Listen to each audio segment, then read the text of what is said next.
Good evening, everyone. With the time being 6 p.m. on Tuesday, March 9th, 2021, I will call this meeting of the Webster School Committee to order. As a reminder, on March 12th, 2020, Governor Baker issued an executive order modifying certain components of the open meeting law, enabling public bodies to carry out their responsibilities while adhering to public health recommendations regarding social distancing. The executive order relieves public bodies from the requirement in the open meeting law that meetings be conducted in a public place that is open and physically accessible to the public, provided that the public body makes provisions to ensure access to the deliberations through adequate alternative means. In this case, we're utilizing Zoom and have listed information for joining the meeting on the district website. Just another reminder, this meeting is being recorded, both video and audio, and will be posted on the school district website. The first item on the agenda is the approval of the February 23rd, 2021 minutes. So moved. Second. There's a motion and a second. Lori, would you poll the committee, please? Member Naprata, Yes. Member Blythe, Yes. Member Millet,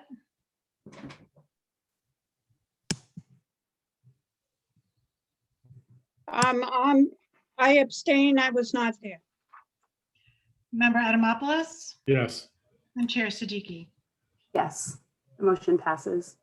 The next item on the agenda is the superintendent's report. Good evening, Dr. Gogan. Good evening, everyone. I hope everyone's doing well.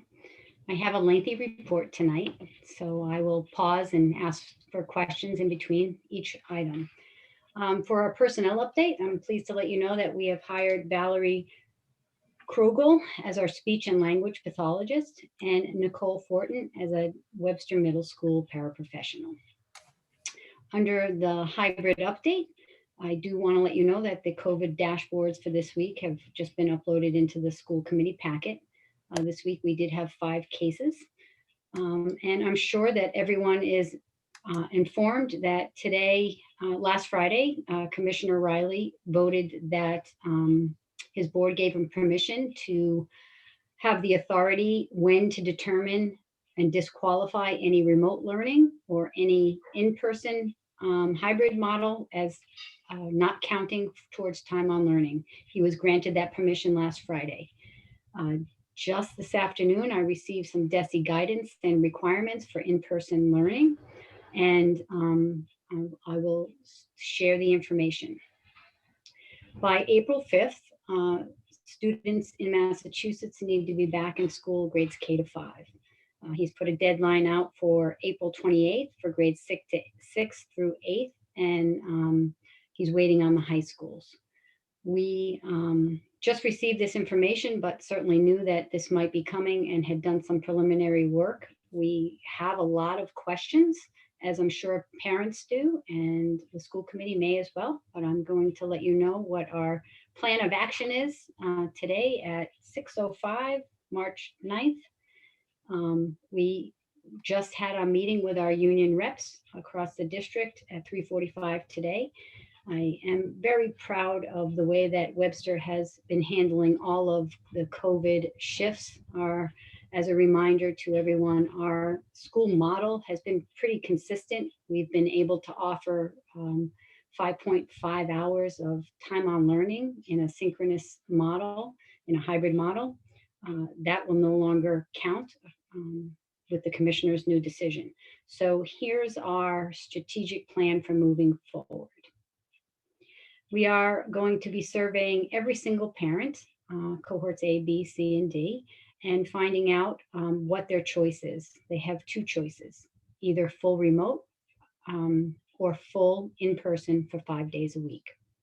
We will take that data and then we will look at our classrooms. We're in the process, which will be starting this week, of strategically putting desks back in the classrooms. We'll start at the elementary school with the 3 feet distancing. That is what the commissioner has required.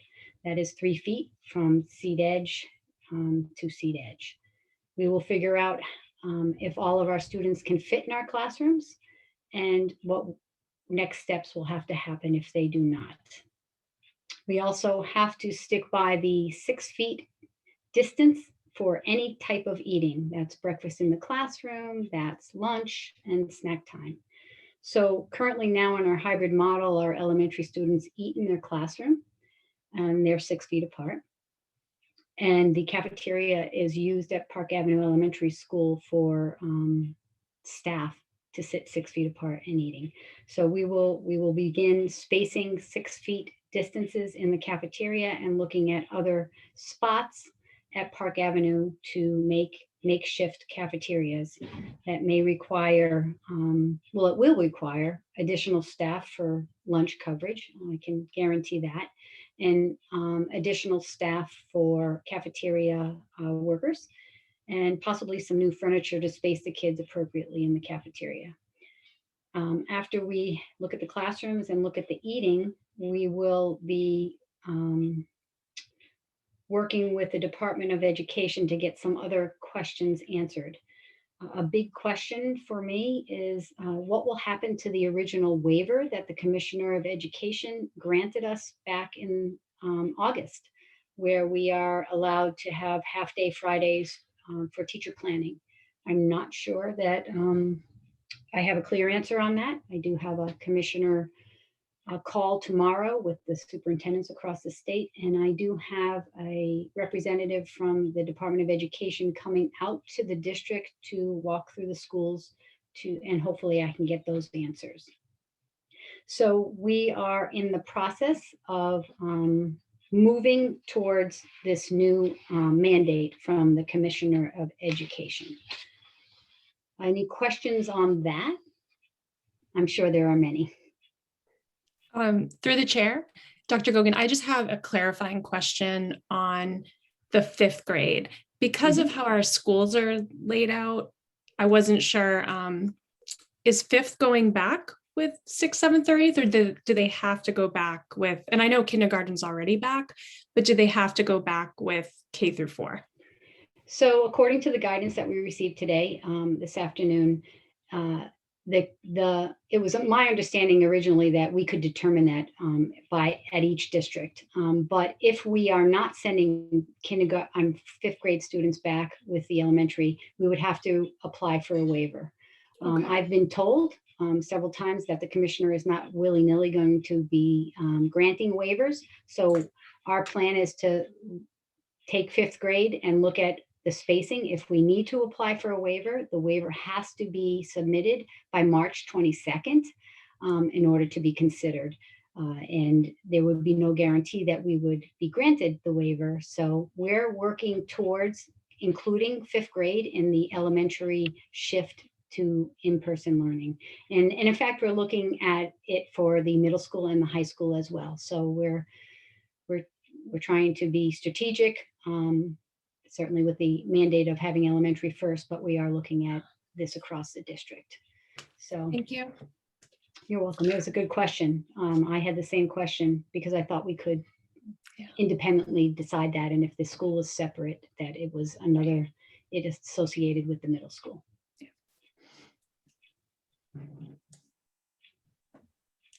Through the chair, Yes, Mrs. Millett? my question is about busing and how is this going to affect busing students? Good question, Mrs. Millett. A few weeks back, the Department of Education had taken away all the requirements for busing and spacing. And I had shared that. I don't think you were at the school committee meeting. So there are no spacing requirements on the bus, but students do have to wear masks, and you can fit 2 students for the older kids. So the busing requirements have lessened.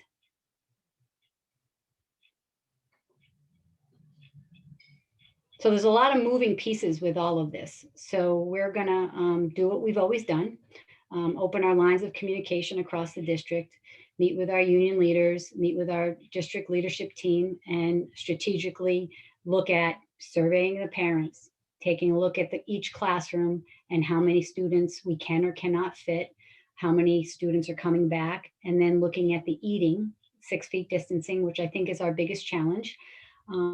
Because if we were to just simply add another lunch into a schedule, it changes the schedule in the schools, which changes everything. So as always, we are working hard to keep things consistent and familiar for our students. So we will do our best and keep parents informed once this is all planned and ironed out. So we have 3 weeks. Hopefully we'll have it figured out before then. I anticipate our style is to have it figured out before then. So there will be more information that will be forthcoming. Through the chair. Dr. Gogan, I don't know if you have the answer to this yet, but for families that choose remote, is that choice set in stone for the remainder of the year? Well,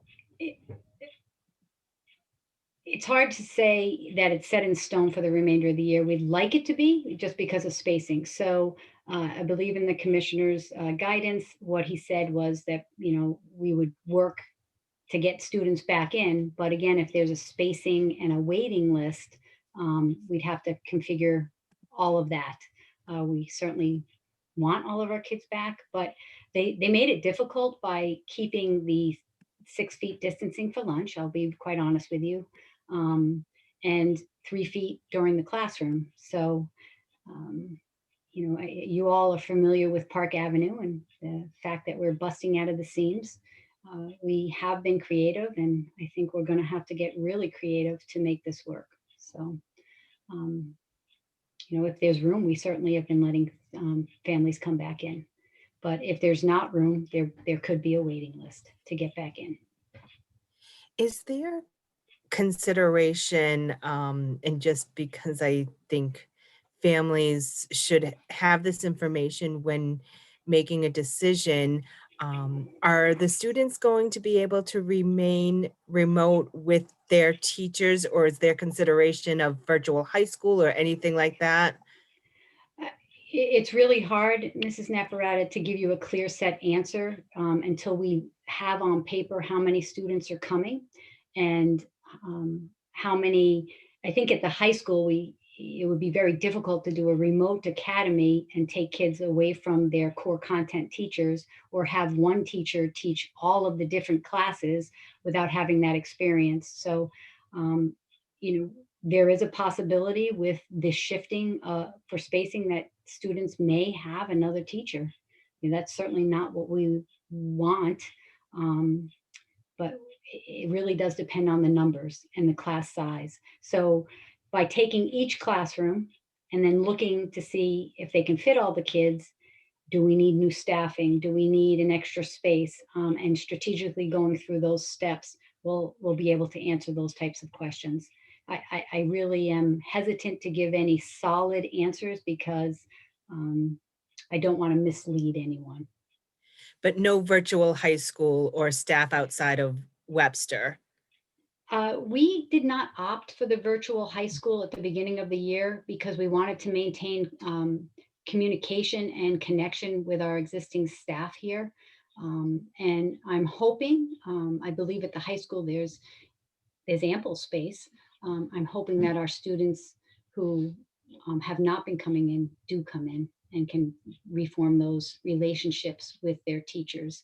I personally think the Department of Education has it all backwards. I believe the older students are the students who really need to be in school right now. They've really disconnected from their peers, disconnected from engagement. And unlike an elementary student who may have a parent at home who's guiding and helping them and overseeing them on a day-to-day basis, our older students may be working, certainly not hanging around with mom or dad during the day. So I think they should have done it reversed, but that's just my personal opinion. Thank you.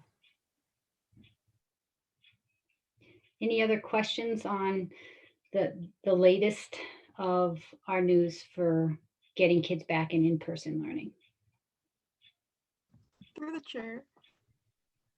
I was just wondering if you had like an idea of a timeline for the high school, where you said that you were just going off of like the mandates getting the elementary school kids back, if you knew like around when to expect the high school kids to be back in person.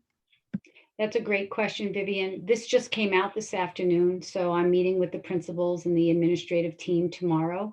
We have been talking about getting kids back in, and if there's space for lunches in classrooms, as far as I'm concerned, the high school students can come back in as soon as possible, but certainly all of those logistics have to be worked out.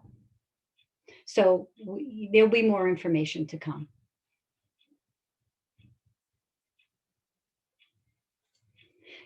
DESE has also updated the guidance for additional safety considerations for particular classrooms. I did put that in your packet.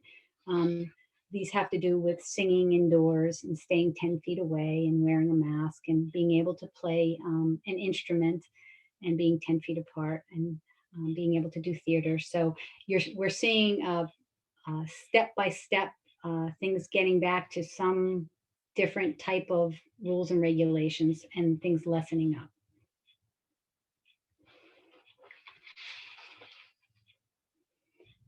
We've been doing a lot of work in our schools with regards to paying attention to students that have been having a difficult time with remote learning and hybrid learning, especially again, the older students at the middle school and the high school. And I'm pleased to say that we're offering extended day and Saturday schools at Webster Middle School and Bartlett High School.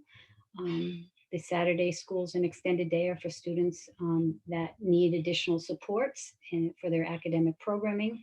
Those are being funded through Title I. We are also offering ELL before school extended day programming at Park Avenue School. And that will be a 6-week program as well. And that is funded through Title III. Both of these programs we aim to start at around March 15th. And in addition to those programs, we've been working with our counselors across the district they're all working very hard to be proactive and supportive for our students during this crazy year. But we came up with an idea of offering after school fun, social, emotional groups for kids. And so the counselors at Webster Middle School and Bartlett High School have been tasked to come up with some great ideas.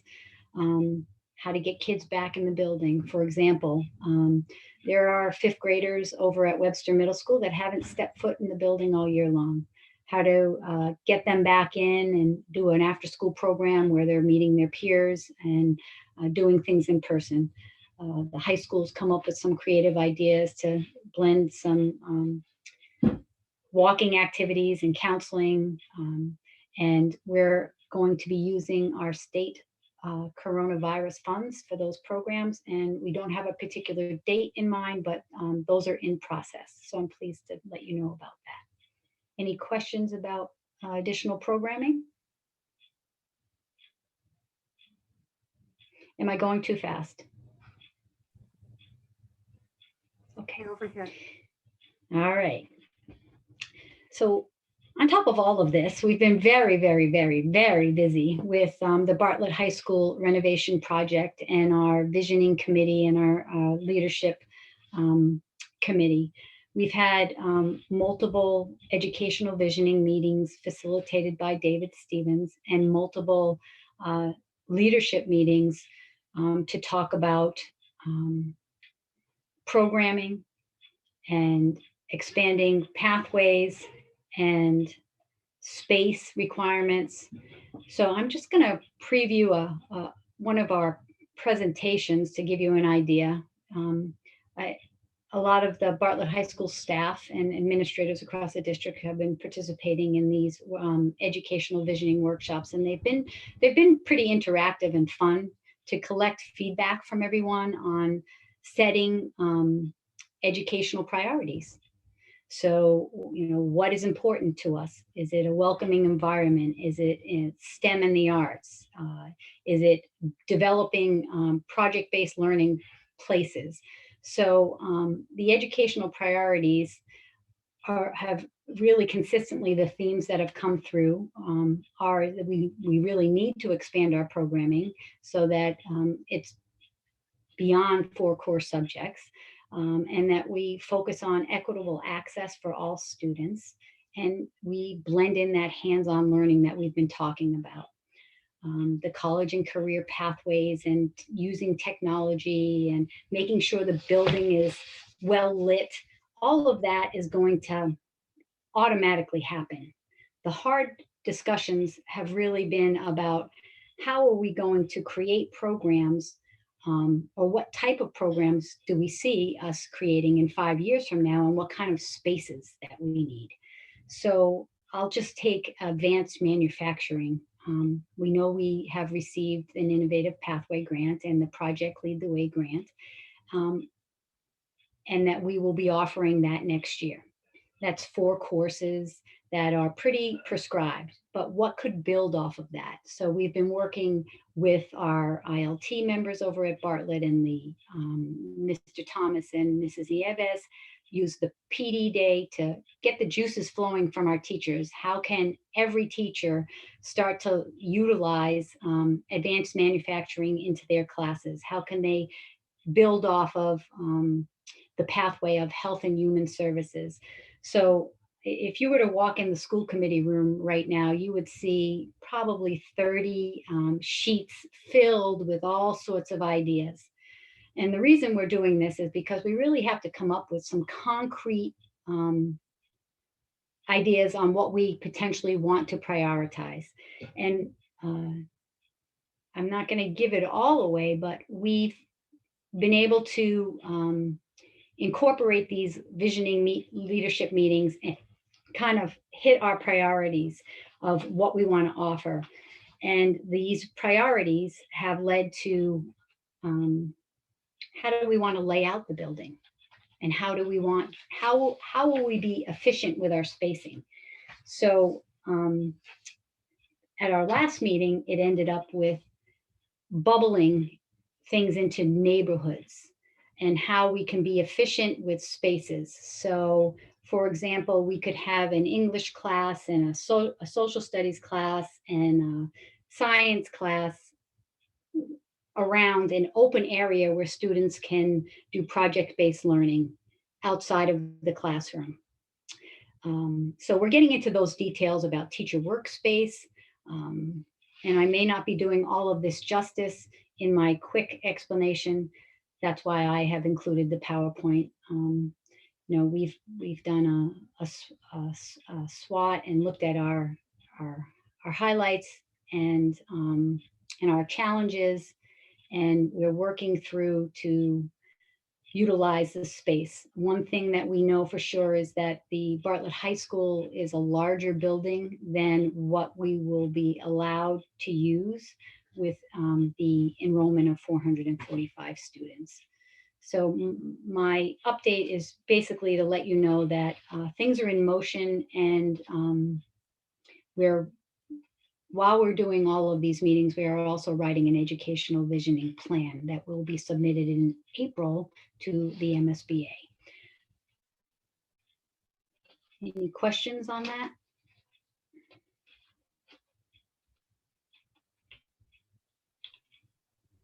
Very exciting to see it all on paper like that, Dr. Gogan. We will be having some community forums and parent forums as the plan firms up a little bit more with our architects. So there'll be lots of activity this year.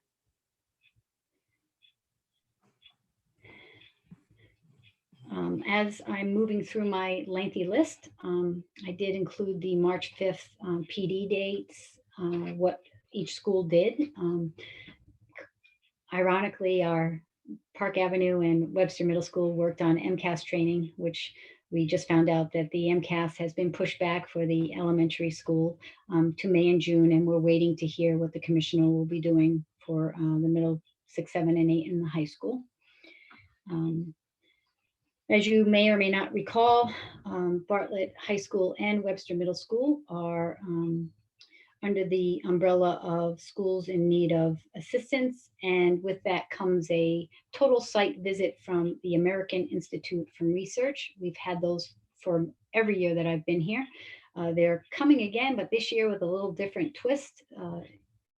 Everybody is doing virtual principal interviews will be held in March for Webster Middle School and Bartlett High School. A teacher survey goes out from the American Institute to instructional staff. That's open March 15th through the 26th. And then they'll be doing some virtual observations. And what they do is they look at themes and then report out to the schools, and they use that in their school improvement plans and action steps. I was able to participate last week in a in-person learning walk over at Webster Middle School with the administrative team and some of the ILT members and our SSOS members. So some people were virtual and some people were in person. And I saw some incredibly wonderful things. I do want to share that I was able to see a student virtual musical lesson, which was absolutely amazing. A shout out goes to Mr. Wright. He was doing an independent lesson teaching a student how to play saxophone. And he had pre-recordings of himself playing the song that he was teaching the student. And she was to play along with him. It was simply fascinating how he used technology. The student was live playing music from her home, and it was pretty cool. So there's amazing things that have been happening in our classrooms across the district, and I really can't thank our teachers enough. And everybody still thinks this is easy. None of this is easy. It's not been an easy year for anybody. But there's one thing that continues to happen in our district. Everybody keeps a smile on their face and puts their best foot forward. And I'm really proud of that and want to thank everybody again. It's a very busy district. On top of all of this, we are having a tiered focus monitoring review. We had a meeting today with the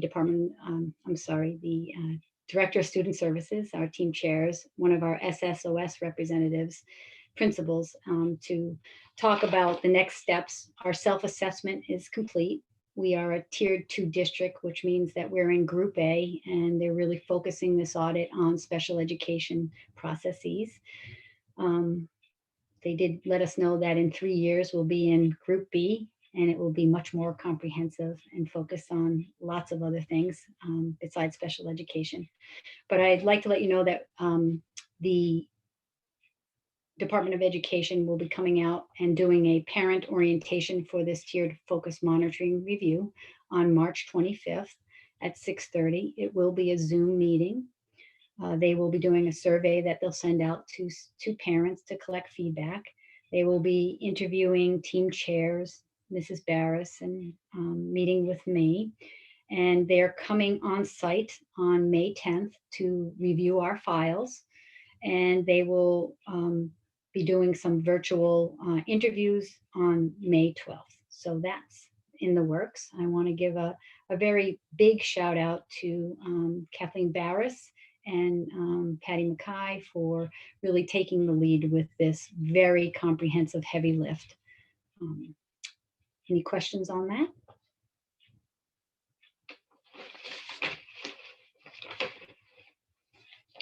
And I think that concludes my report, if there's no other questions. Thank you, Dr. Gogan. Certainly a lot going on. I appreciate the updates, and having them chunked up like that gave us opportunities to ask questions along the way. So certainly very busy. If there are no other questions or comments from the committee, the next item on the agenda is the business manager report. Good evening, Mrs. Perangeli. And good evening, Mrs. Siddiqui. I hope everybody's doing well tonight. The first item on my agenda is a school building committee update. As you can see, we are very busy. A big part of the update is the educational planning. The school building committee is scheduled to meet on March 18th. And really what's going to happen is once we finish with this educational planning, the architect's taking all this information back and coming up with 3 kind of plans. One, what would it be to renovate the high school, just fixing the shell of it? Two, incorporating all those educational ideas into a new building, and also taking a look at a full renovation. So those plans will be constructed based on the MSBA template, and he will bring back that information to the school building committee to talk and to narrow that down into a more formalized plan as we head forward. That draft, I believe, is due in April.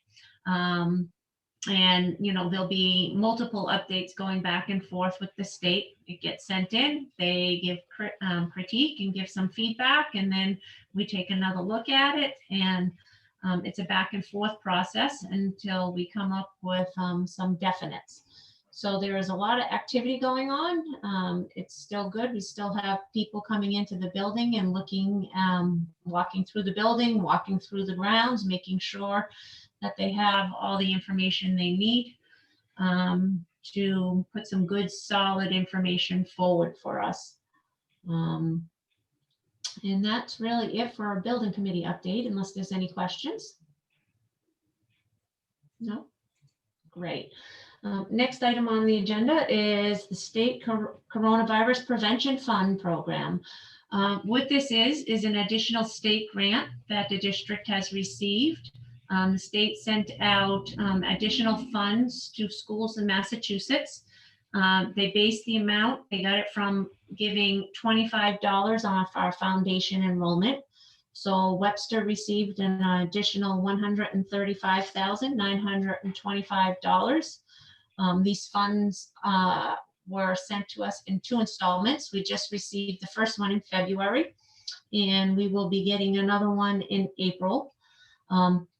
Everything needs to be spent by June 30th, and they're going to be looking for us to report these funds on our end of year report. And, you know, Dr. Gogan can speak to how we're looking to spend that money and funds moving forward. Thank you, Mrs. Perangeli. You will see later on the agenda, we are proposing to hire an additional adjustment counselor over at Webster Middle School. That is in our FY22 budget. Given the needs of students, we feel that this is a good move to do that now. We are also looking to hire an academic interventionist for Bartlett High School. That is in our budget for next year as well.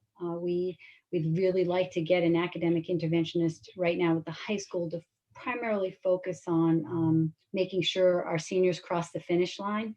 A lot of kids have disconnected, and I think some kids are going to need additional supports. We might even do an April school over April vacation. So some of those things are in our thoughts. We're looking to hire a consultant to assist with organizing and tracking the compensatory services for special education. We want to make sure that all of our students are provided those opportunities that are in special education and need those. We're, again, as I mentioned earlier, looking to spend some of these funds for after-school counseling, fun, connections, programs at Webster Middle School and Bartlett High School. We're looking to purchase some additional Chromebooks and more PPE cleaning supplies. And we might have to use some of this for additional furniture to accommodate the sitting in the cafeteria at Park Avenue School as opposed to the long tables. So those are some of our costs related to this. Great. Are there any questions? No? Okay, moving forward, next item is Webster Middle School telephone update. So what we're doing is we have been able to upgrade our system at the middle school. It is still the original system from when the building opened in 2005. We have been able to use some of the town's CARES funds. They have opened up some of that money for us to make building updates and improve. This will help with communication for our teachers and staff. It will come with the ability to get voicemail sent right to emails. Basically, your phone can be installed anywhere. You can pick it up. You can forward calls. You can make calls using an app from your cell phone that'll show the school number. It does direct 911 to the room. So if there was ever an emergency or a 911 call, they would know coming right to the building what room that's coming from. So we've been able to use some of that CARES fund from the town to update that system. It will be installed. We're shooting for March 18th and 19th, if we can get that in at that time and have the numbers ported over. But it will help a lot with communication for our families in the office and between buildings. And we're thankful for the town for their assistance in upgrading that.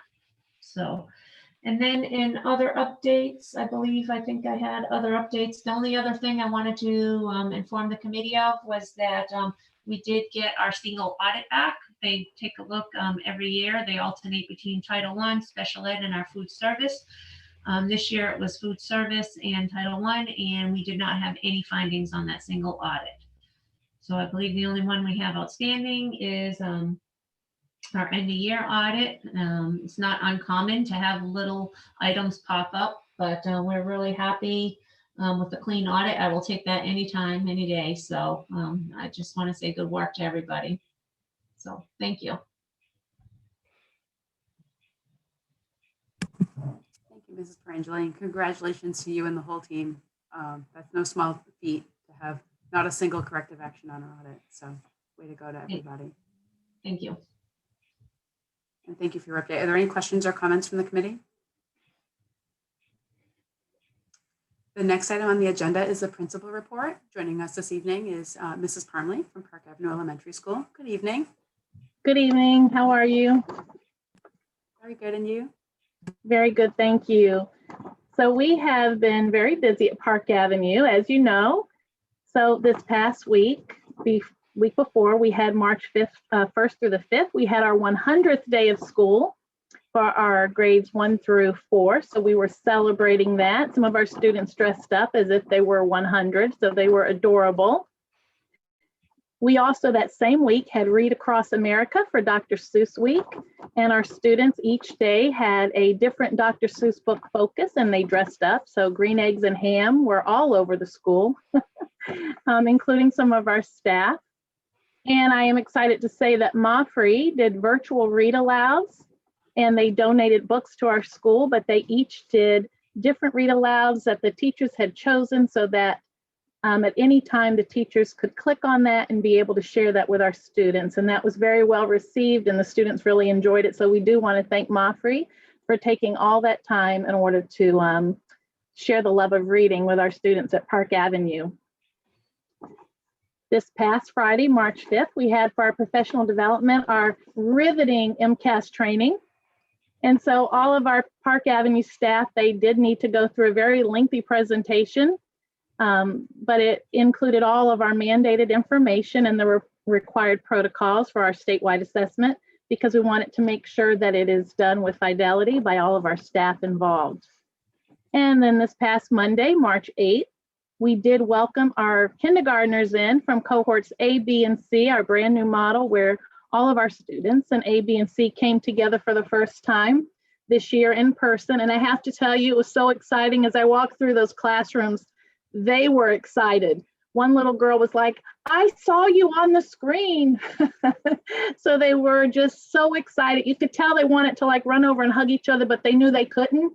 But they just kind of kept looking and waving, and it was very, very sweet. And it was really, awesome and heart touching to see how excited they were to be close with friends they had only seen on screen at that point. And I have to tell you, our kindergarten teachers are doing an amazing job as they continue to have now quite a bigger number in person, as well as still doing remote, and they're doing a great job maneuvering this new shift. So let's see. And the reason we were able to do that was because we do have lower numbers at kindergarten, so we were able to accommodate all of our cohorts at the 6-foot distance that we currently have. And then coming up this Thursday, March 11th, we have our virtual kindergarten information night, all things kindergarten PAE, everything you wanted to know about kindergarten, but we're afraid to ask. And we have lots of staff members who are going to join us to be available for questions. We have lots of ideas and information to share so that families feel confident coming in the fall and feeling a connection with us. So we're really looking forward to meeting our incoming kindergarten families. And as I close tonight, I just want to say that I am incredibly proud of my teachers at Park Avenue. They have continued to make the shifts as changes have come. And I have complete confidence that as we move into this new shift, that they will handle that just as professionally and as positive as they have done prior. We will figure it out. And I know that we're going to do an amazing job because we have an amazing staff. And that's it for me. Thank you, Mrs. Parmley. Amazing staff, amazing leadership all around. Special Great thanks to team all of you effort. guys. Team Sorry? effort. It's a team For effort. sure, for sure. Thank you for the update. My son was one of the young people that dressed up as a 100-year-old person on Monday. He was very excited. So it was a fun week for sure. Are there any Definitely. questions or comments from the committee? No. The next item on the agenda is the student rep update. Good evening, Vivian. So for athletics, football had their third week of practice preparing for their opening game at Foley Stadium versus Worcester North, which is going to be on Saturday, March 20th. And volleyball and cheerleading are currently in their second week of practice. And volleyball opens up their 2021 season with a home match tomorrow against Southbridge. And signups for the spring sports season is going to be coming soon, so students interested should keep an eye on their email. That's going to be for baseball, softball, and boys and girls tennis and track. And boys and girls tennis will be starting Monday, April 26th, and track will be starting Monday, April 5th. And for clubs, DECA began holding meetings on Monday, March 1st and Friday, March 5th. And they're currently looking for senior sweatshirt design suggestions. So if anyone is interested, feel free to submit any ideas to Mrs. Hainig. And Student Council is currently in the process of hosting a virtual Mr. Bartlett pageant. And they're looking for more senior boys to participate. So you just need to submit a short bio and then video of your talent, and then the voting will be conducted online. And Yearbook Club held voting for senior superlatives, and the polls for that closed on March 8th. I just wanted to add that the implementation of after-school activities like DECA has definitely helped raise the mood of students and help us to be more excited to go to class since we have something afterwards to look forward to. And if there aren't any questions, that's going to conclude my report for tonight. Thank you, Vivian. Are there any questions or comments from the committee? You know, Vivian, I think every time we're together, you have something to share with regard to the student experience. And you've really been an important link between us as a committee and district leadership and you and the rest of your peers. So I just thank you again for not only sharing your perspective, but sharing the positive feedback as well. I'm glad to hear that these activities are a bright spot in your day and in the day of your peers. Thanks for your updates. The next item on the agenda under old business is monthly fundraising applications. So just a reminder, it is the role of school committee not to approve fundraisers, but just to review them. And it looks like we have a fundraiser from the Webster Music Boosters, online and paper order forms for cookie dough, cake rolls, coffee, tea, and soups. Is there anything else to add about that? That covers it. Buy your cookie dough online from the Webster Music Boosters. And the next item on the agenda, also under old business, is the FY22 budget update. Mrs. Perangeli. Thank you. I'm going to share my screen. I have a small presentation for you, nothing major. Let's see what we got. Can you see it okay? Yes. Yeah. Okay, great. Let's see if I can advance it now. Okay, so on Dr. Gogan and I had a collaborative meeting with the town after our last school committee meeting on February 24th. We chose and opted in for an in-person meeting. It was held in the school committee room. The town accountant, the town administrator, Dr. Gogan and myself were present. We had a high-level discussion about finances in the town, what we have for revenue coming in, where we are to date.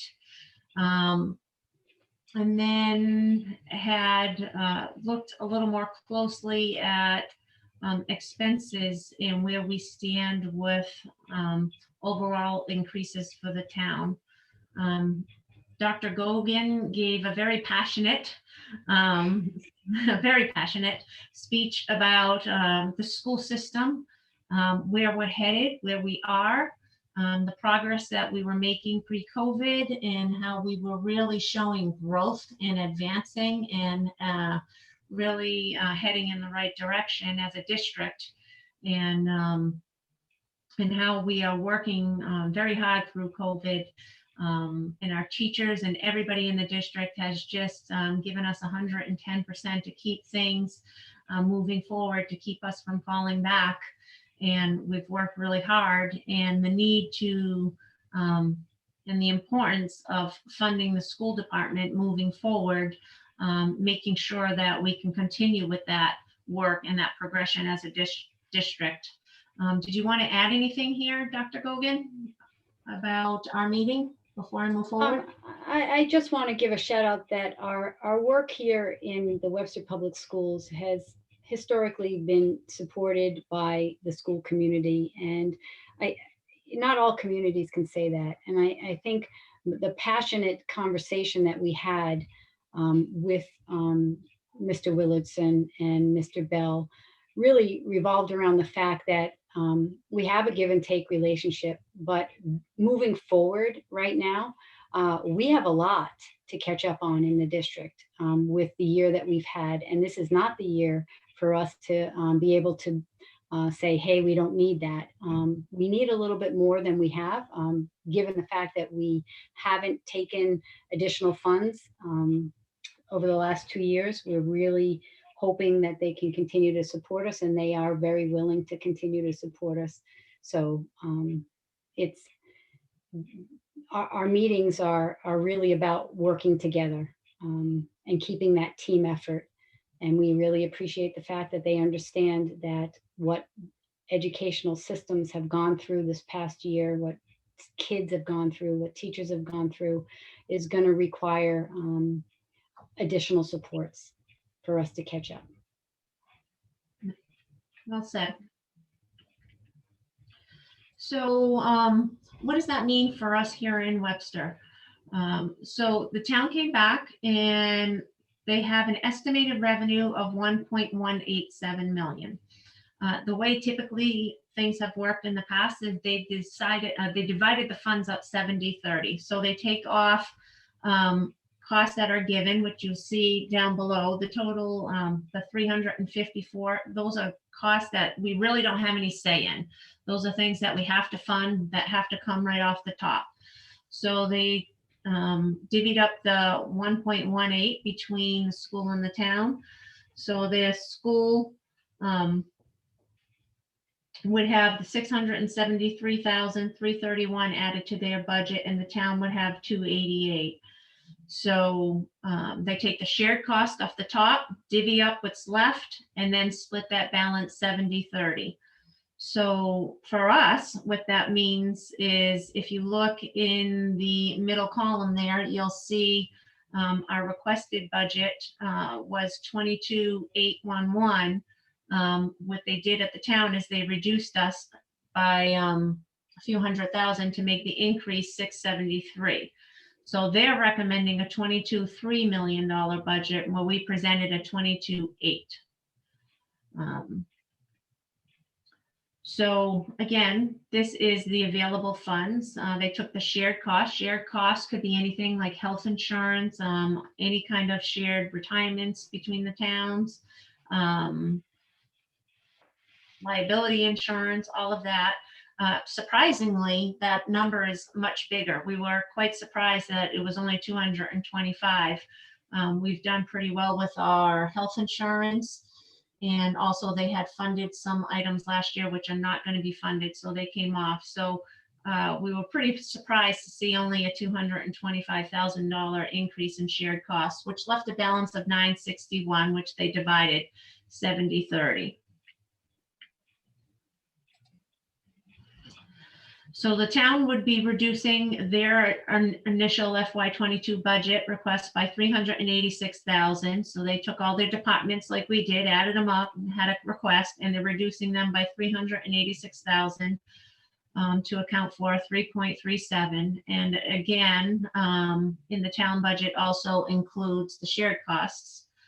The school, they're requesting the school to reduce their budget by 454,378 to reflect a 22,356,864, which is a 3.11% increase over FY21. Now, again, this is based on early revenue estimates. They are still in the process. The state is still in the process of working through their budget. So these are not solid numbers. These are initial numbers that they're putting out. But this is how they're trying to balance their budget. So what does that mean for us here in the school department? It's still early on, but we are taking a look at our grants and ESSER funds to offset some of the additional costs that we have in our FY22, which is falls right into a line with the allocations we're receiving for ESSER grants. So we're looking for the additional health costs, mental health costs, special ed. If you remember in our budget, those were areas that we increased. We're looking at all social, emotional learning and making sure we're picking up those gaps in our budget. We're recommending to continually to work with our town partners in focusing on explicit instruction and social emotional learning where we're not straying from. Those are our target areas. That's always been our budget priorities as we move forward and look into FY22. And we plan on keeping that focus. Do you have anything you want to add, Dr. Gogan? No, I think that you covered it. And I think one of the things I just want to stress is that this is the early phase of budgeting. So we really are continuing to advocate for our school needs and working collaboratively with the town and hoping that, you know, as it usually does, the budget evolves and more information comes that will give us a better idea. Are there any questions?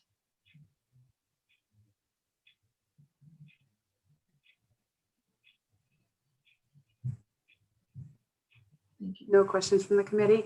I mean, I guess in the way of feedback, I would just thank you for the very detailed spreadsheet. It's very easy to understand sort of what our initial ask was and what the recommendation is and where the difference lies when it's presented that way. So thank you for that. You're welcome. And for the continued advocacy, of course, on the part of, on behalf of the whole district. If there's no further comments or questions about the budget, we'll move on to new business. The first item, actually the first two items under new business are approval of job descriptions. Dr. Gogan, would you like to deal with those separately or together? We can deal with them together. I will just briefly give a quick introduction to them, each of them, and then you can make one vote if you wanted to do it that way. I am putting in front of you a job description for assistant superintendent for specifically for business and finance. I'm doing this because I would like to update the title for our current business manager for her next 3-year contract, which is coming up. And the adult education director job description, we've not had a clear job description, and given that we are in the process of screening and interviewing applicants, this really is very comprehensive on what that role needs to do. Perfect. Thank you for that. Are there any questions or comments about these two job descriptions from the committee? Hearing none, I'll entertain a motion to approve these job descriptions as presented. So moved. Second, There's a motion and a second. Lori, would you poll the committee, please?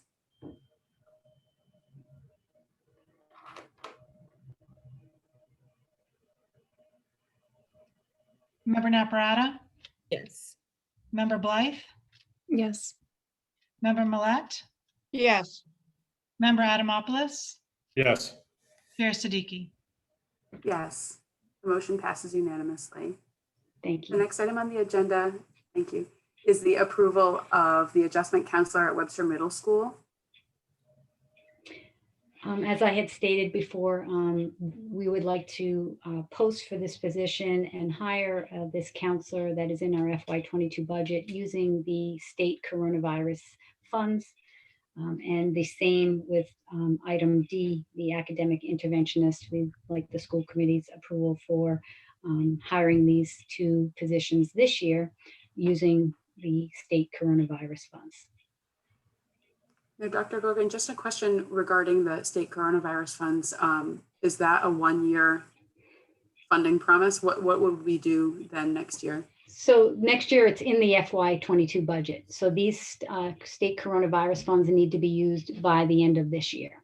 So that was the $135,000 that Mrs. Perangeli spoke about, and then I itemized how we were going to spend it. So we'd use those funds for the remainder of this year to fill these two positions, and then next year, these positions would be funded through the FY22 budget or ongoing ESSER funds. Okay, thank you for that. You're Are welcome. there any questions or comments from the committee? Hearing none, I will entertain a motion to approve the addition of an adjustment counselor at Webster Middle School and an academic interventionist at Bartlett High School. so moved, Second.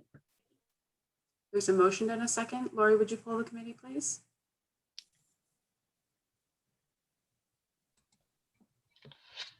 Member Naprata, Yes. Member Blythe, Yes. Member Millet, yes, Member Adamopoulos, Yes. Chair Siddiqui. Yes, the motion passes unanimously. Thank you. The next item on the agenda is the approval of updated Bartlett High School Building Committee members. Thank you. When we originally put this list together, we had representatives from school committee, parents, community members, selectmen to participate in the committee for the MSBA. Since Mr. Hurton is no longer a school committee member, that changes his role on the building committee. The school committee initially had 2 members participate on the building committee. That was Ms. Blythe and Mr. Hurton. You're only required to have 1. Mr. Hurton can still serve, but it wouldn't be serving as a representative of the school committee. He is serving as a community member now in that role. So I'm just looking for school committee to approve the updated roster for building committee, because every time that changes, I have to submit those updates to the MSBA to explain the roles that the members are playing on the committee. Are there any questions or comments about this from the committee? Hearing none, I will entertain a motion to approve the updated Bartlett High School Building Committee member roster. So moved. Second. second, There's a motion in 2 seconds. Lori, would you pull the committee, please? Member Millet, yes, Member Naprata, Yes. Member Blythe, Yes. Member Adamopoulos, Yes. Chair Siddiqui. Yes, the motion passes unanimously. Thank you. The next item on the agenda is the approval of transportation contract. Mrs. Perangeli again. Yes, thank you. So it is that time again. We have our contract is actually put out to bid for 3 years with 2 option years for our regular education transportation. The 3 years is coming to a close at the end of this school year. We would like to, or I am requesting from the committee to take advantage of the 2 option years that we have already in the contract, rather than going out to bid for a new 3 years. I think at this point, it'll be beneficial to the district and the community. We have noticed with COVID that there has been a definite restructuring to contracts, and the pricing has gone up some. So I think it would be a good idea for us to take advantage of the option years for the next 2 years before we have to go out to bid. So I'm looking for school committee's permission to accept the option years for the contract. Mrs. Perangeli. Are there any questions or comments from the committee?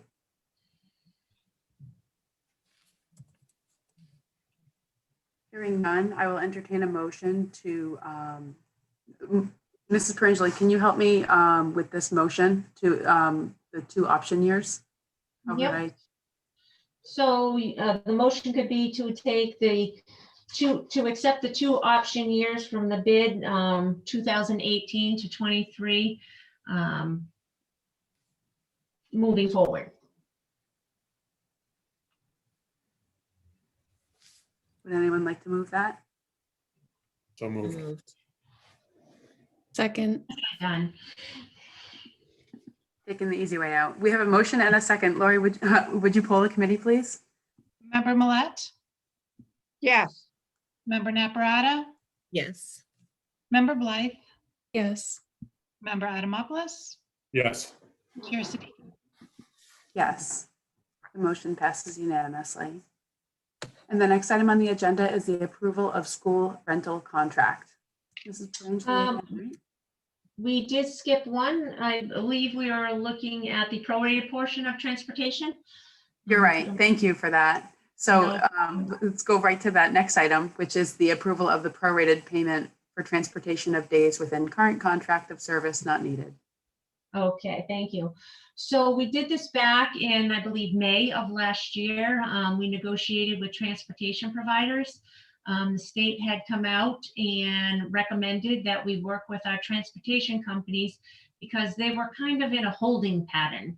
They were required to keep drivers and buses available, but yet we're not driving routes and needed to be on the ready. So the state asked us to come up with an agreement. We had at that time a 75% agreement for payment for non-days that we were in session. So they've asked us again to consider that for this year. And I would like permission from the committee to grant an agreement with AA Transportation for 75% payment for non-transportation days. It's kind of going to be a moot point moving forward. Once we hit April 5th, we're going to be transporting students every day. We're going to be back to a normal routine. But these contracts are written for 180 school days, and we have not been going to school for 180 school days. We haven't been in on Fridays, and the first 10 days of school for us were additional professional development days, so transportation companies had lost out. So I am looking for your permission to work with AA on a 75% for previous runs that we did not use.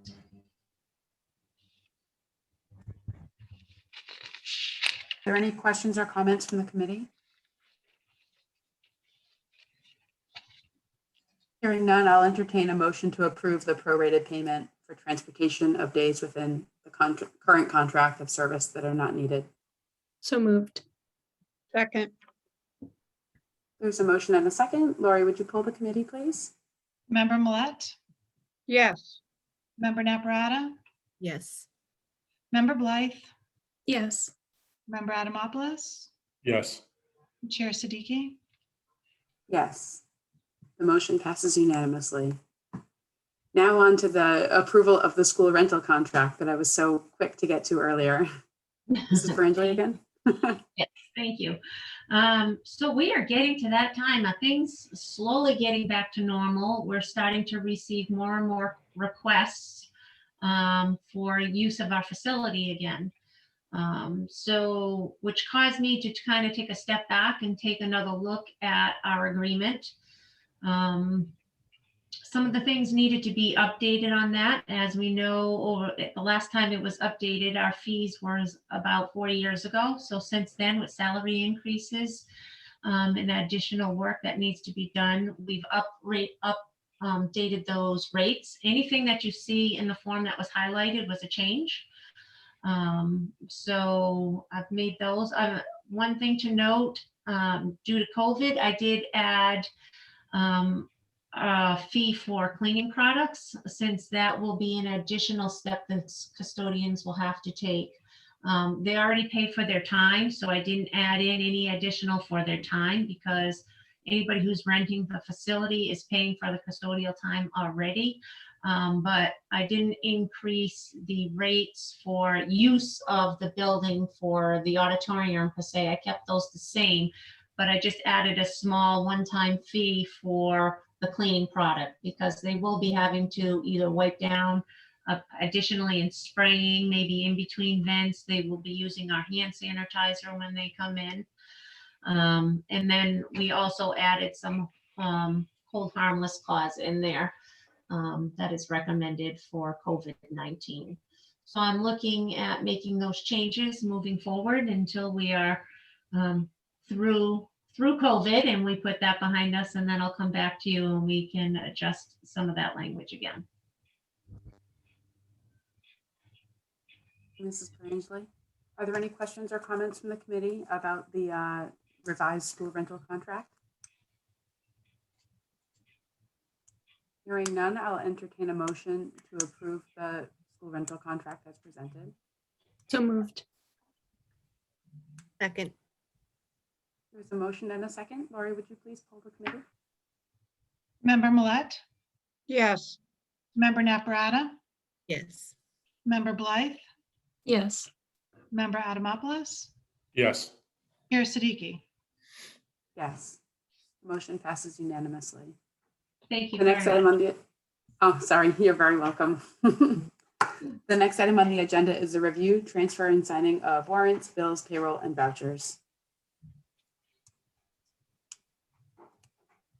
Any questions or comments from the committee? I know there's usually a building warrant in here as well, so that'll necessitate all of us coming down to sign. Correct? I don't have a building warrant in there. I don't think on this one, do I? That'll be I was the next expecting- one. Okay. There's payroll? Something in there. It should be a school warrant and payroll, no building warrant this time. So, We all know who we are here. yes. You So if need there me are no this questions. week? This week you'd like me to come in? Please. Okay, will do. Remember the days when we passed the binders around? Wasn't that so know. much easier? If there are no other questions or comments from the committee, I'll entertain a motion to adjourn. So moved. Second. There's a motion and a second. Lori, could you poll the committee, please? Member Millet, Yes. Member Naprata, Yes. Member Blythe, Yes. Member Adamopoulos, Yes. Chair Siddiqui. Yes. Motion passes. Meeting adjourned. Thank you very Good much. night, everyone. Good night. Have a wonderful night, everyone. Mhm.